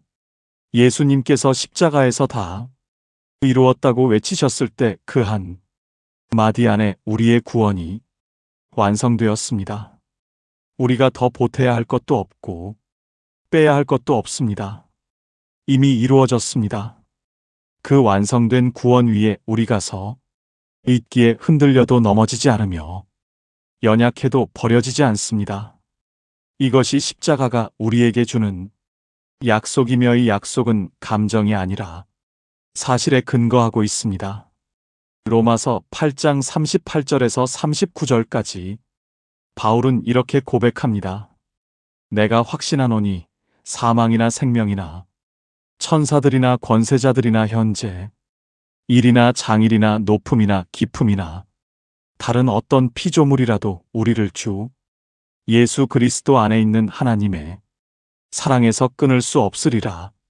이 고백을 오늘 이 시간 우리의 고백으로 삼아 보십시오. 아무것도 우리를 하나님의 사랑에서 끊을 수 없습니다. 사망도 생명도 현재 일도 장래도 그 무엇도 우리와 하나님 사이를 갈라놓지 못합니다. 이 믿음이 자리 잡으면 삶이 자세가 달라집니다. 죽음을 두려워하지 않게 됩니다. 죽음이 끝이 아니라는 것을 알기 때문이며, 그 너머에 예수님께서 예비하신 거처가 있다는 것을 믿기 때문입니다. 장례식장에서도 이별의 아픔은 있지만 다시 만남의 약속이 그 슬픔을 지탱해 줍니다. 눈물은 흘리지만 그 눈물 속에 다시 만남의 약속이 함께하기 때문입니다. 밤에 잠자리에 들 때 문득 죽음에 대한 생각이 찾아오셨던 적이 있으실 것입니다. 나이가 들수록 그 생각이 더 자주 찾아오고, 주변에서 보고 소식을 들을 때마다 마음이 흔들리셨을 수 있습니다. 하지만 오늘 이 말씀을 들으신 여러분은 그 두려움 앞에 설 수 있는 무기를 가지고 계십니다. 죽음 너머에 무엇이 있는지를 아는 사람은 그 앞에서 흔들리지 않습니다. 예수 그리스도 안에서 영생이 약속되어 있기에 죽음은 더 이상 우리의 원수가 아니라 주님께로 가는 문이 됩니다. 그리고 이 확신은 오늘 하루를 사는 방식도 바꾸어 줍니다. 영혼을 아는 사람은 오늘을 허투루 살지 않습니다. 매일이 보장되지 않는다는 것을 알기에 하고 싶었던 감사의 말, 전하고 싶었던 용서의 마음, 나누고 싶었던 따뜻한 한마디를 오늘 건네게 됩니다. 여러분 가운데 지금 마음에 떠오르는 사람이 있으실 수 있습니다. 화해하지 못한 형제가 있으시거나 오래 연락하지 못한 부모님이 계시거나 마음을 전하지 못한 사람이 떠오르실 수 있습니다. 이 말씀이 마음에 닿으셨다면 그 마음을 내일로 미루지 마시기를 바랍니다. 이 소망을 품은 사람의 오늘은 그렇게 달라집니다. 또한 이 진실은 고통 속에서도 소망을 잃지 않게 해줍니다. 지금 이 시간 힘겨운 상황을 지나고 계시는 분이 계실 것입니다. 병상에서 오래 싸우고 계신 분, 경제적으로 어려운 시간을 보내고 계신 분, 가정의 문제로 마음이 무거우신 분이 계실 줄 압니다. 하지만 이 고통이 영원하지 않다는 것을 기억해 주십시오. 바울은 고린도후서 4장 17절에서 이렇게 고백하였습니다. 이 잠깐 받는 환난에 경한 것이 지극히 크고 영원한 영광에 중한 것을 우리에게 이게 함이라. 바울이 잠깐이라고 표현한 것은 영혼 앞에서의 땅의 시간이 짧기 때문입니다. 지금의 고통은 영원한 영광에 비하면 가볍고 짧으며 그 고통을 통해 하나님께서 우리 안에 영원한 것을 이루어가고 계십니다. 바울 자신이 이 고백을 할 수 있었던 것은 그가 고통을 모르는 사람이었기 때문이 아닙니다. 바울은 매맞고 감옥에 갇히고 파선을 당하고 목숨의 위협 속에서 살았습니다. 그런 사람이 잠깐이라고 말한 것이기에 이 고백에는 무게가 있습니다. 고통의 한가운데를 지나면서도 영원한 영광을 바라보았기에 가능한 고백이었습니다. 이 말씀이 지금 당장 모든 아픔을 없애주지는 못할 수 있습니다. 하지만 그 아픔 너머에 하나님의 계획이 있다는 것을 아는 것만으로도 오늘을 버틸 힘이 됩니다. 고통 속에서도 하나님의 손을 놓지 않는 것, 그것이 진실을 품고 사는 사람의 모습입니다. 마지막으로 이 7가지 진실은 우리에게 전도의 마음을 심어줍니다. 천국과 지옥이 실제한다는 것을 알게 되었을 때 내 옆에 있는 사람의 영혼이 눈에 들어오기 시작합니다. 가족 중에 아직 예수님을 모르는 분이 계시다면 그 마음이 더욱 간절해질 것입니다. 혹시 오랜 세월 가족을 위해 기도해 오셨지만 아직 응답을 받지 못하신 분이 계실 수 있습니다. 남편을 위해, 아내를 위해, 자녀를 위해, 부모님을 위해 수십 년을 기도해 오셨지만 여전히 그분이 믿음의 문을 넘지 않는 모습에 마음이 아프셨을 수 있습니다. 하지만 포기하지 마십시오. 하나님은 한 영혼도 멸망하기를 원치 않으시는 분이십니다. 여러분의 그 기도가 헛되지 않으며 그분을 위해 흘리신 눈물을 하나님께서 기억하고 계십니다. 그분을 위해 기도해 보십시오. 말이 아니라 기도로 먼저 시작해 보십시오. 하나님께서 그 기도를 들으시고 때가 되면 반드시 그분이 마음을 열어주십니다. 우리가 먼저 포기하지 않는 한 하나님도 포기하지 않으십니다. 지금 이 시간 우리에게 남은 것을 정리해 봅니다. 구원의 확신을 붙잡는 것, 오늘을 감사하며 사는 것, 고통 속에서도 소망을 놓지 않는 것입니다. 그리고 사랑하는 사람의 영혼을 위해 기도하는 것. 이것이 죽음 이후의 세계를 아는 사람이 오늘을 사는 방식입니다. 이 모든 이야기를 마무리하며 마지막으로 한 가지 말씀을 더 나누겠습니다. 오늘 밤 우리는 긴 여정을 함께 걸어왔습니다. 죽음 이후의 세계에 대해 성경이 말하는 7가지 진실을 하나씩 열어보았으며 이제 그 여정의 끝에 이르러 마지막 한 가지 이야기를 더 나누려 합니다. 이 시간에 처음으로 돌아가 보겠습니다. 우리는 이런 질문에서 출발하였습니다. 내가 눈을 감는 그 순간, 그 다음에는 무슨 일이 일어나는 것일까?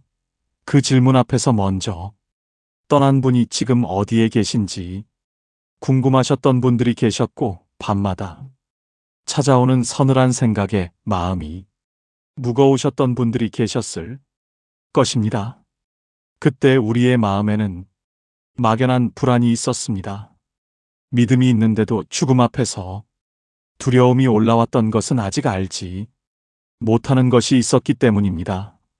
하나님이 감추고 계신 것이 아니라 우리가 아직 정리하지 못한 것이 있었기에 그러하였습니다. 하지만 오늘 밤 성경은 그 안개를 걷어주었습니다. 죽음은 끝이 아니라 문이며 그 문 너머에는 2갈래 길이 있습니다. 천국은 실제하고 지옥도 실제합니다. 우리의 몸은 썩을 것으로 심겨지지만 썩지 않을 것으로 다시 살아나며 마지막 심판 앞에서 생명책이 펼쳐집니다. 그리고 마지막에는 새 하늘과 새 땅이 열리며 하나님께서 친히 모든 눈물을 닦아주시는 영원한 세계가 우리를 기다리고 있습니다. 이 모든 진실의 중심에 예수 그리스도가 계셨습니다. 7개의 문을 열 때마다 그 안에 그분이 서 계셨으며 처음부터 끝까지 우리를 향한 하나님의 마음이 담겨 있었습니다. 그분이 계시기에 죽음이 끝이 아니었고 그분이 계시기에 우리에게 영생이 약속되었습니다. 지금 이 순간 우리의 마음은 어떠한지 돌아보게 됩니다. 이 시간 함께 걸어오신 여정 속에서 흐릿했던 것이 조금은 또렷해지셨을 수 있습니다. 막연히 두려웠던 것이 성경의 말씀 앞에서 조금은 평안으로 바뀌셨을 수 있겠습니다. 먼저 떠난 사랑하는 분을 떠올리시며 그분이 예수님 품 안에서 쉬고 계신다는 사실에 위로를 받으셨을 수도 있겠습니다. 하나님께서 이 시간을 허락하신 이유가 있습니다. 우리가 죽음 앞에서 막연히 두려워하는 것을 원하지 않으시는 까닭입니다.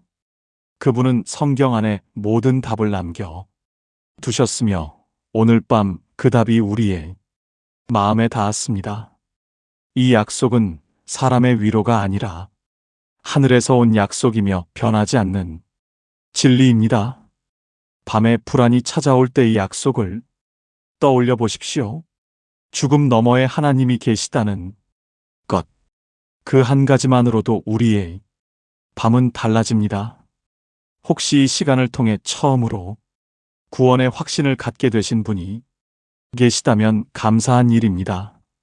오랫동안 흔들렸던 믿음이 오늘이 말씀을 통해 다시 단단해지신 분이 계시다면 그건 역시 하나님의 은혜이십니다. 이 시간 우리의 귀에 닿은 말씀은 사람의 지혜가 아니라 성경에 기록된 하나님의 약속입니다.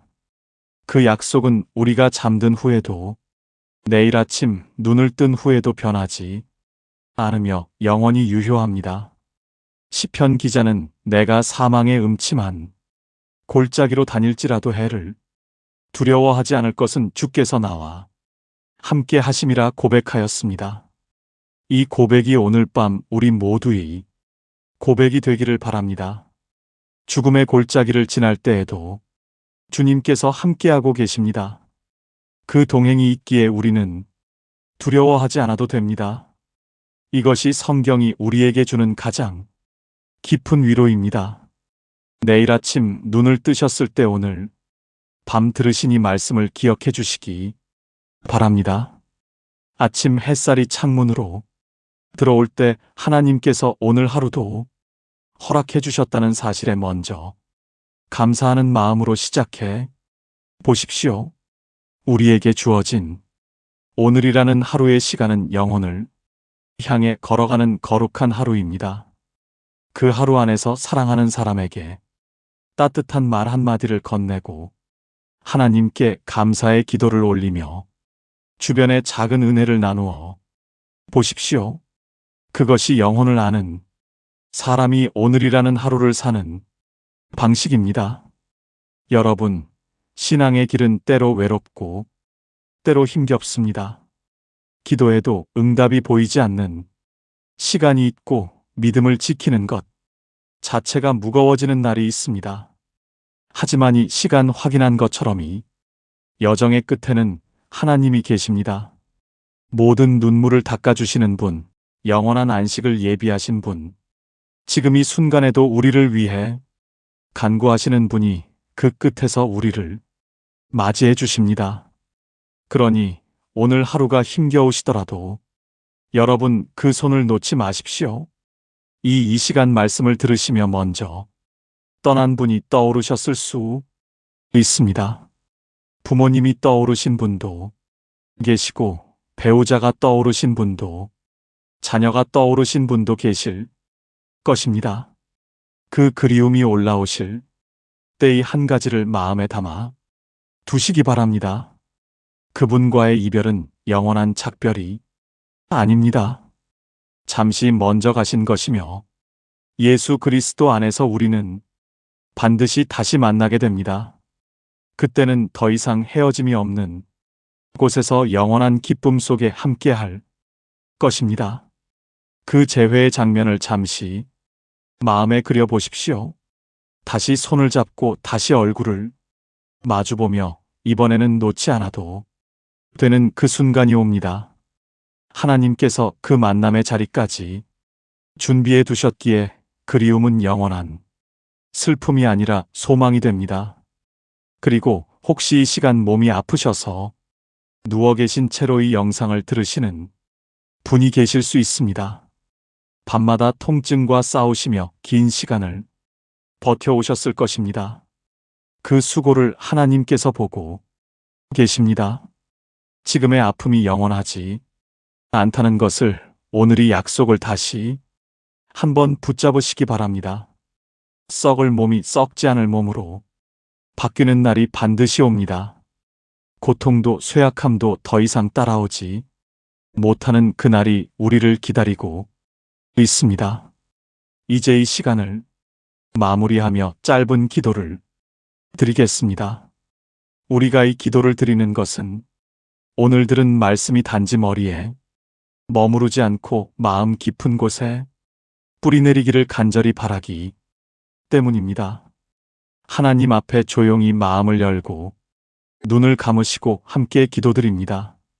하나님 아버지, 오늘 밤 이 자리에서 말씀을 들은 모든 분들의 마음 위에 주님의 평안을 부어주시옵소서. 죽음 앞에서 두려워하지 않게 하시고 영생의 소망 안에서 담대히 걸어가게 하여 주시옵소서. 먼저 떠난 사랑하는 이들과 다시 만나는 그날까지 우리의 믿음을 지켜주시옵소서. 예수 그리스도의 이름으로 기도드립니다. 아멘. 여러분, 오늘 밤 이 말씀을 품고 잠드십시오. 죽음은 끝이 아닙니다. 그 너머에 하나님께서 준비하신 영원한 세계가 있으며 예수 그리스도 안에서 우리는 이미 그곳의 시민이 되어 있습니다. 이 진실이 우리의 밤을 감싸 주기를, 그리고 내일의 첫걸음에 새로운 힘이 되어 주기를 바랍니다. 눈을 감으시기 전에 오늘 들으신 7가지 진실 중에서 가장 마음에 남는 것 하나만 떠올려 보십시오. 그 한 가지를 가슴에 안고 잠드시면 됩니다. 하나님께서 이 밤에도 우리 곁에 계시며 잠든 후에도 깨어 지켜주고 계십니다.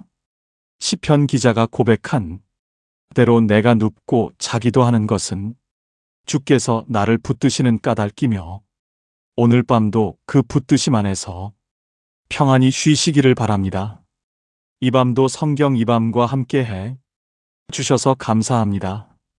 이 영상이 마음에 닿으셨다면 좋아요와 구독으로 응원해 주시면 큰 힘이 됩니다.